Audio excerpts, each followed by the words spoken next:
Now, this is our electrical board number 3. Now, what we have, we've got both series and parallel circuits on this board. That's what the first question was pertaining to.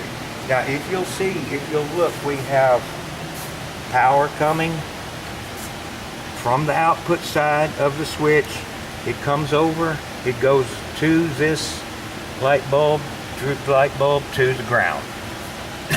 All right, also coming from that, comes over to this light bulb. Okay, so you're creating another circuit feeding off of the primary power from the same power source. So you're generating and building another circuit. So that's considered a parallel. But if you'll look down here, you're coming from your power down here through this light bulb. It comes through that light bulb to this other light bulb and then to the ground. So it's one light bulb following another. Like the World Series, you have one game after another after another. You have one light bulb after another. That's series circuit.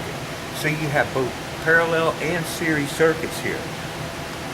Now, here again, it's asking, do we have fuse protection for the entire circuit board? Now, if you'll look, we have power coming over here to that side of the fuse, through the fuse over here to this terminal, but we still have power coming from there behind the fuse through the switch and then to our circuits. So we do not have fuse protection for both of these circuits. All right, the next one, if one of the bulbs on C should fail, this will cause the bulb B, which is this one, not to illuminate.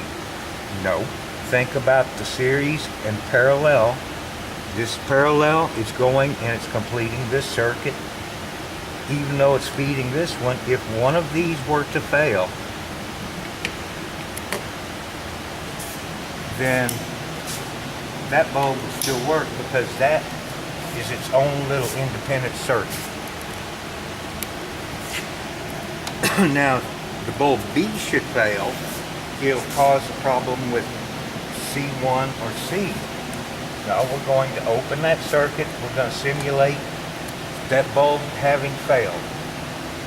Turn it on, and we are having current flow through that bulb and this bulb, and there again, if we were doing a voltage differential, we would see that the voltage through here is much less than our supply voltage, but if you were to add the voltage through here, voltage there, it'll be equal to the supply voltage.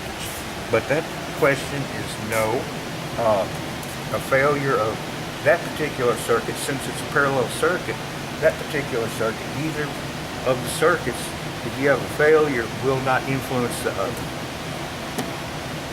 Okay, testing from points 1 and 2, which is top of this board to 2. The question is asking, should it be 12 to 13 volts? I'm going to shroud this so it's not too bright. And we'll look at the voltage. And no, it shouldn't be 12 to 13 volts. It should not be anywhere near supplied voltage. It should be far less than 1/10 of a volt. It should be low milliamps. For the simple reason, this is a ground and it goes straight to ground. And you remember the previous board of which we had an open circuit on the ground, and that's why we had voltage on the back side of that light bulb going to ground. So if you're going to go from one side of the ground, from the ground side to the light bulb ground side, then it should be 0. That is all that we have on this particular electrical board.